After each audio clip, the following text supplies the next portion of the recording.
বন্ধুরা, তোমাদের মাঝে চলে আসলাম নতুন গরম গল্প নিয়ে। আশা করি গল্পটি ভালো লাগবে, তো সবাই চ্যানেল সাবস্ক্রাইব করে দেখা শুরু করো। আমি ডাক্তারের রূপ নিয়ে আপাকে জিজ্ঞেস করলাম, তোমার কোথায় ব্যথা? আপা বলল, আমার কোমরে মাথায় ব্যথা। আমি আপাকে বললাম, আপা তোমার সকল ব্যথা ভালো হয়ে যাবে যদি তুমি আমার কথায় রাজি থাকো। আপা বলল, কি কথা? আমি বললাম, তোমার হাঁটুতে বা কোমরে একটা ঔষধ দিয়ে মালিশ করলে ভালো হয়ে যাবে, আর সেই মালিশটা আমার কাছে আছে। আপা বলল, আমি তো ব্যথামুক্ত হতে চাই। আমি আপাকে বললাম, তাহলে তুমি সোজা হয়ে শুয়ে পড়ো। তারপর আমি মালিশের নামে আপাকে সারা রাত ধরে যা করেছিলাম তা শুনলে তোমাদের মাথা গরম হয়ে যাবে। তাহলে আসল ঘটনাটি বলি। আপাকে চাকরির জন্য পাশের জেলায় গিয়েছিলাম। পাশের জেলা বলতে যে আহামারি দূর তা কিন্তু নয়, বাসে 1 ঘন্টার রাস্তা। সেখান থেকে ভ্যানে আর 10 মিনিট। গ্রামটা আমার পরিচিত, নামেদিও আগে কখনো যায়নি।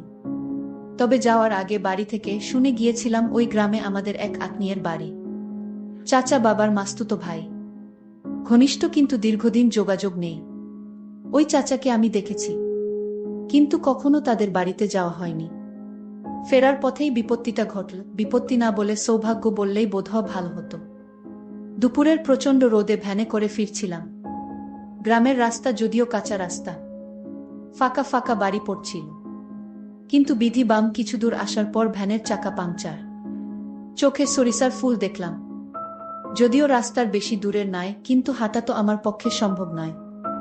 ভ্যানওয়ালা বিরস মুখে বলল, ভাইজান ভাড়া দেওয়া লাগবে না। ক্লান্ত ঘামে ভেজা মুখটা দেখে মায়ে লাগল। ভাড়ার চেয়ে বেশি দিলাম, কিন্তু আমি এখন কি করি?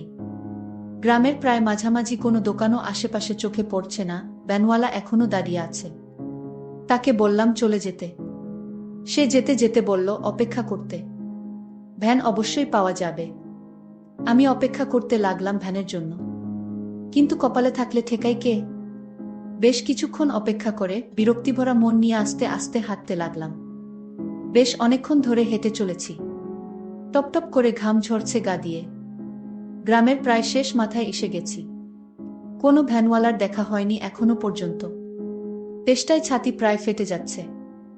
আরও খানিকটা আসলাম, আর মাত্র 3টা বাড়ি সামনে। চৈত্রের দুপুরের প্রচণ্ড রোদ, মাটি যেন গলছে। হাঁটতে পারছি না। যা থাকে কপালে পানি না খেলে টিকা যাবে না ভেবে একটু দাঁড়িয়ে বাড়ি 3টার দিকে তাকালাম। প্রথমটা পাঁচিল দিয়ে ঘেরা, পরেরটা কুডে ঘর মতো, তার পরেরটা রাস্তা থেকে বেশ একটু দূরে।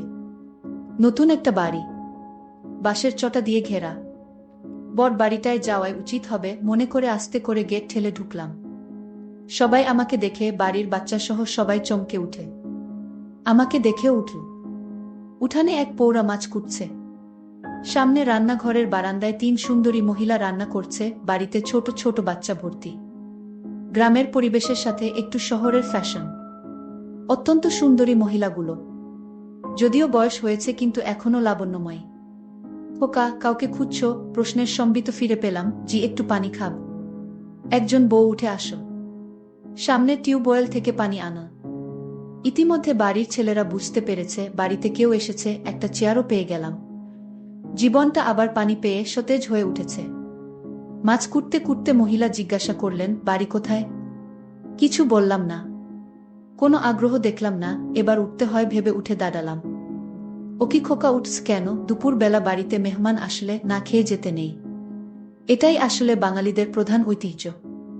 বাড়িতে মেহমান আসলে তাকে সমাদর করা, আপ্যায়ন করা। না, তার দরকার নেই। বললাম বটে, কিন্তু কেন যেন ক্ষিধা নয়। মহিলার দেবীর মতো চেহারায় আমাকে অনেকটা মায়ে আটকা পড়ে গেলাম। বাড়ির ছেলেদেরকে তার মা বললেন আমাকে বাড়ির ভেতরে নিয়ে যেতে। বাধ্য হয়ে গেলাম।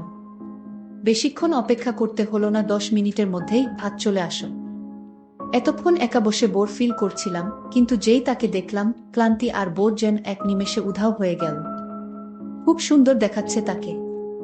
বোধহয় মুখে কিছু ক্রিম মেখে এসেছে। অপূর্ব সুন্দর দেখতে, শ্রদ্ধা করার মতো চেহারা। কিন্তু একটু গভীরভাবে দেখলে শ্রদ্ধার সাথে সাথে অন্য কিছু করতেও ইচ্ছা করবে। সুন্দরী বাঙালি মায়েদের মতো। আমি ভাত খাওয়া শুরু করলাম। তোমাদের ওখানে আমার এক দেওরের বাড়ি আছে। কথা শুনে আবার তাকালাম। নাম কি? আমার প্রশ্নের উত্তর দিতে দিতে তরকারি এগিয়ে দিচ্ছিলেন তিনি। নামটা শুনে চমকে উঠলাম। আমার বাবার নাম বললেন। আমি কিছুই বললাম না, কিছুই চুপচাপ শুনতে লাগলাম। চিনি কিনা জিজ্ঞাসা করল। হ্যাঁ বোধক মাথা নাড়ালাম। পাঠকরা বিরক্ত হচ্ছেন বোধহয়। বিরক্ত করার জন্য দুঃখিত। হঠাৎ করে পাওয়া এই আত্মীয় বাড়ি আর আত্মীয়ের পরিচয় দেওয়ার কারণ শুধু একটাই, তার মেয়ের চেহারাটা অনেক সুন্দর। যাই হোক, কিছুক্ষণ পরে চাচাও বাড়িতে আসলেন। খাওয়া দাওয়া শেষে বিশ্রাম, কিন্তু যেহেতু আমার সময় কম তাই চাচি আমাকে তার খাওয়া বন্ধ রেখে এগিয়ে দিতে আসলেন। ওই সামনের বড় বাড়িটা তোমার বড় আপাদের। ইতিমধ্যে জেনে গেছি আমার এই চাচির 4 ছেলে আর 2 মেয়ে। বড় মেয়েটার বাড়ি ওইটা। চল দেখা করে আসি। কোনো ছোটবেলায় তোমাকে দেখেছে। চাচির সাথে থাকতে কেমন যেন মায়া অনুভব করছিলাম। পৌঁছে গেলাম চাচির অল্প বয়সী ঘরে। অপরূপ সুন্দর এক মেয়ে। কোনো ছোটবেলায় তোকে দেখেছি। আসিস না কেন ভাই? আমরা তো পর আগে চাচা মাঝে মধ্যে আসতো, এখন তাও আসে না। রক্তের সম্পর্ক কি ভোলা যায়? একনাগাড়ে বলে চলেছে আপা। আমাকে পেয়ে যেন তার কথা ফুরাচ্ছে না। ও খোকন, দেখ কে এসেছে। বছর 20 এক ছেলে বেরিয়ে আসল ঘর থেকে। পরিচয় হল আপার ছেলে। ছোট নয়, 7 বছরের আরো একটা ছেলে আছে। তাকে দেখলাম না। শুনলাম স্কুলে গেছে। আরো অনেক কিছু শুনলাম। চাচি ইতিমধ্যে চলে গেছে, সেজন্য বোধ হয় তাদের প্রতি আমার মায়া সবসময় বেশি। আর এমন মেয়ে দেখলেই জীবনের একটা কঠিন সিদ্ধান্ত নিলাম, আমার একটা কিছু করতে হবে। আমি তো লোভ সামলাতে পারছি না। বাস্তব উদাহরণ আমার সামনে। আবার খেতে ভাত খেতে হলো। পেট ভরা, কিন্তু এমন সুন্দর কেউ রেঁধেছে ভাবতে বেশি করেই ভাত খেলাম। খাবারটা অনেক স্বাদ ছিল। যেমন উনি সুন্দর তেমন তার হাতের রান্না করা খাবার। অনেকে গল্প শুনলাম, ছোটবেলায় আমি কেমন ছিলাম, আপার কাছ থেকে যেতে চাইতাম না, ইত্যাদি ইত্যাদি। তবে সবচেয়ে মনোমুগ্ধকর যে কথাটা শুনলাম সেটা হলো, আপার বয়স যখন 14 তখন তার বিয়ে হয়েছিল। পরের বছর ছেলে, তারপরেরটা অনেক আসার পর দুলাভাই বিদেশ গেছে। 2 বছর আগে একবার বাড়ি যদিও এসেছিল, কিন্তু 1 মাসের বেশি থাকতে পারেনি। বড় ছেলেটাও বিদেশ ছিল, কিন্তু কি কারণে যেন বাড়িতে চলে এসেছে 3 মাস পরে। আবার যাবে। সমস্যা হচ্ছে তাই নিয়ে আমার কোনো যোগাযোগ আছে কিনা দালালদের সাথে, ইত্যাদি ইত্যাদি। কথা যেন শেষ হয় না আপার। কিন্তু আমার মনে তখন বইছে অন্য ঝড়। এত সুন্দরী মহিলার স্বামী আজ 7 বছর বিদেশে। উনি একা একা কিভাবে সময় পার করে ভাবতে লাগলাম। আপা বলতে লাগলেন, তারপরে আবার ছেলে নিয়ে বিপদে আছে, সহজ টার্গেট। কিন্তু কিছুক্ষণ পরেই আমার ভুল ভাঙ। মেয়েদের চোখ জহুরির চোখ। আমি তার ছোট ভাই, যে আমাকে ছোটবেলায় অনেক সময় সাথে নিয়ে ঘুরেছে। ভালোবাসে, আদর স্নেহের অভাব তার কাছে আমার জন্য নেই। চাচার বাড়িতে না থাকতে চাইলেও বোনের বাড়ি থেকে খুব সহজে বের হতে পারলাম না। বোনের পেতে দেওয়া বিছানায় বিশ্রাম নিতে হলো। বোন আমার বাইরের কাজ গুছিয়ে এসে বসল আমার মাথার কাছে। আমার সাথে ছোটবেলার গল্প করতে লাগলো। আমার মামিও আমার পাশে এসে এভাবে গল্প করত। অনেক অনেক দিন দেখিনি তাকে। হঠাৎ যেন সেই মামির কথাও মনে পড়ে গেল। দীর্ঘদিনের অভিজ্ঞতায় জানি কিভাবে মেয়েদেরকে পটাতে হয়। সহজ তরিকা তাদের চেহারা আর সৌন্দর্যের প্রশংসা করা। সেটাই করছিলাম। বোন হঠাৎ বাইরে গেল। ছেলের গলার আওয়াজ পেয়ে। ভাগ্নে আমার খুব ভালো, সে বাইরে যাবে। 2 ভাই বোন একা হয়ে গেলাম। দেখ ভাই, আমাকে প্রশংসা করতে হবে না। তোর দুলাভাই আজ 7 বছর বিদেশ। অনেকে আমাকে চেষ্টা করেছে, কিন্তু সুযোগ কেউ পায়নি। তুই ভাই হয়ে বোনের দিকে। আপা, আমি কিন্তু খারাপ ভাবে বলেনি। আপনি আসলেই সুন্দর। না রে ভাই, এখন আর সুন্দর কই, আগে তো দেখিসনি। দেখলেও তোর মনে নেই। এখন গায়ের রং পুড়ে গেছে, বুড়ো হয়ে গেছি। বুঝলাম অনেকে চেষ্টা করলেও আমি ব্যর্থ হচ্ছি না। অসৎ কেবল কাজ শুরু করেছে। তবে সময় দিতে হবে, ধীরে ধীরে আগাতে হবে। তড়িঘড়ি করলে সব হারাতে হবে। অনেকক্ষণ থাকলাম, বিভিন্ন কথা বললাম, শুনলাম। আসার সময় অন্যায় আবদারটা করেই বসলাম। এগিয়ে দিতে এসে তার ছেলের ব্যবস্থাটা করার কথা আর বলল না। চিন্তায় পড়ে গেলাম। আমাকে কি খারাপ ভাবো? কাজের চাপে 2 দিন মনে ছিল না তার কথা। আসার সময় মোবাইল নাম্বার নিয়ে এসেছিলাম, হঠাৎ সন্ধ্যায় রিং বেজে উঠল। ভাই কেমন আছো? বোনের কথা এত তাড়াতাড়ি ভুলে গেলে? যথারীতি বোন বাড়িতে একা, কিন্তু যে অভাব নেই বুঝলাম তার কথাবার্তায়। আমাকে বসতে দিল, কিন্তু বারান্দায়, এমন জায়গায় কিছু করা যাবে না। কৌশল খুঁজতে লাগলাম। বেশ কিছুক্ষণ কথা হলো বর ছেলে নিয়ে। তারপরে আসল কৌশল প্রয়োগ করতে গেলাম। অধিকাংশ মেয়েদের কিছু কমন রোগ থাকে, মাজায় ব্যথা, মাথা ঘোরা, চোখে ঝাপসা দেখা ইত্যাদি ইত্যাদি। ঘরে যাওয়ার সুযোগ পাচ্ছি না। আমি বারান্দায় চেয়ারে বসা, আর বোন দাঁড়িয়ে দাঁড়িয়ে আমার সাথে কথা বলছে। আপনার প্রেশার কেমন আপা?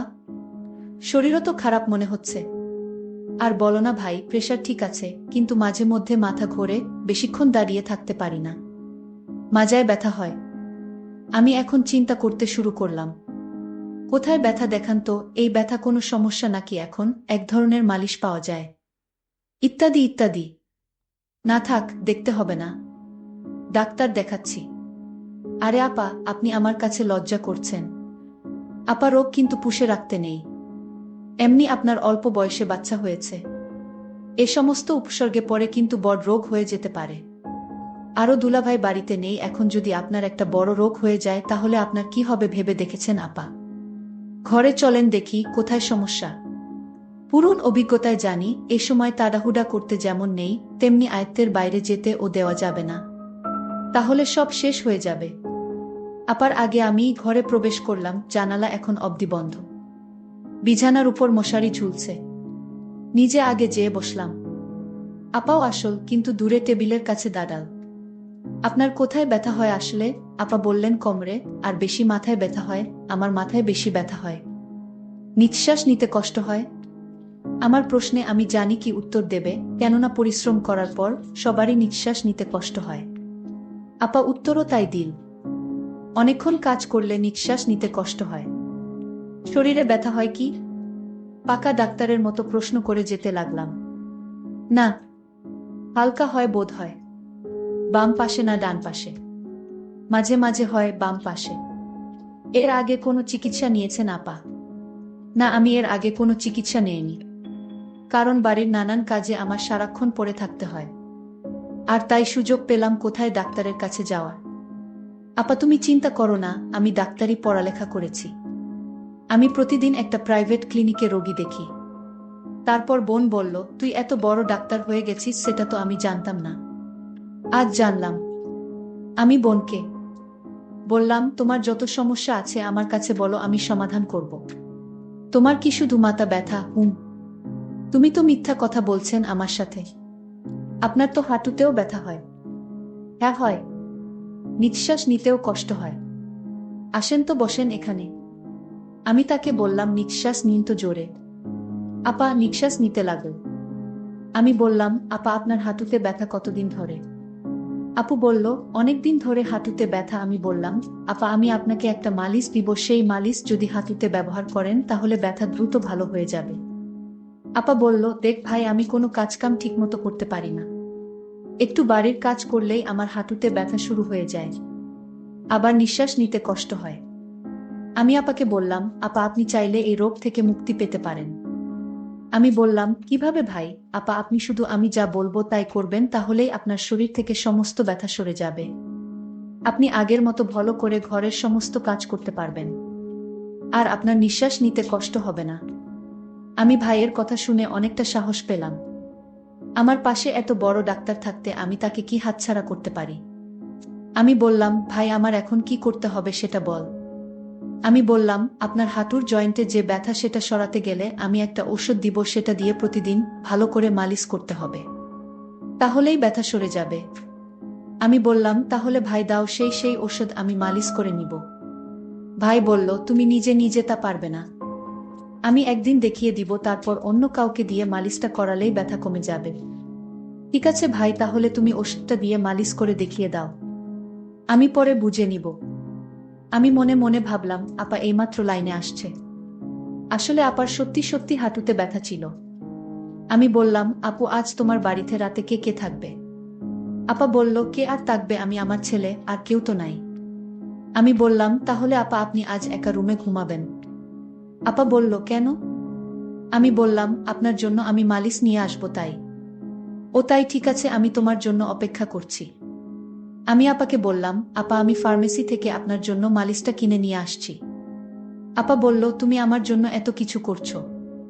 আমি বললাম, ভাই তার বোনের জন্য এইটুকু করতে পারবে না? আমি মনে মনে চিন্তা করতে লাগলাম, এতদিনের স্বপ্ন আজ আমার পূরণ হতে চলেছে। আমি বাজার থেকে আপার বাসায় আসলাম। আপা বলল, তোমার জন্য আজ ভালো কিছু রান্না করেছি, আসো খেয়ে নাও। তারপর রাতের খাবার খেয়ে আমি বললাম, আপা তুমি এবার রুমে যাও, আমি আসছি। আপা তার রুমে গেল। আমি তার রুমে গিয়ে দরজা বন্ধ করে দিলাম। তারপর আপাকে বললাম, আপা আমি এবার তোমার চিকিৎসা শুরু করতে পারি? আপা বলল, না, আমি তোমার লক্ষণ বুঝতে পেরেছি। আমি এইমাত্র চাচা আমার কাছে ফোন দিছিল। আমি চাচাকে বললাম, তোমার ছেলে নাকি ডাক্তার হয়ে গেছে। চাচা বলল, আরে কি বলো, ও তো মেট্রিক পাশ করেনি, তাহলে ও কি করে ডাক্তার হবে? ওর এসব ভণ্ডামি ছাড়া আর কিছুই নয়, ওর কথা তুমি বিশ্বাস করো না। আমি বললাম, আপা আসলে আমি। চুপ, তুই আর একটা কথাও বলবি না। তোর মতো মিথ্যাবাদীকে আমি কিছুইতে পছন্দ করি না। তুই এখন বের হয়ে যা। আমি তোকে অনেক বিশ্বাস করেছি, আর সেই বিশ্বাসের সুযোগ নিয়ে তুই আমার সাথে। ভাবতেই পারছি না। চলে যা আমার ঘর থেকে, তোর এই মুখ আর আমি দেখতে চাই না। আমি বাধ্য হয়ে আপার রুম থেকে বের হয়ে চলে আসলাম। আমার স্বপ্ন আর পূরণ হলো না। বন্ধুরা, আজকে গল্পটি কেমন লাগলো তা অবশ্যই কমেন্ট করে জানাতে ভুলবেন না। আর এরকম মজার মজার গল্প পেতে আমার চ্যানেলটিকে সাবস্ক্রাইব করে পাশে থাকবেন। ধন্যবাদ।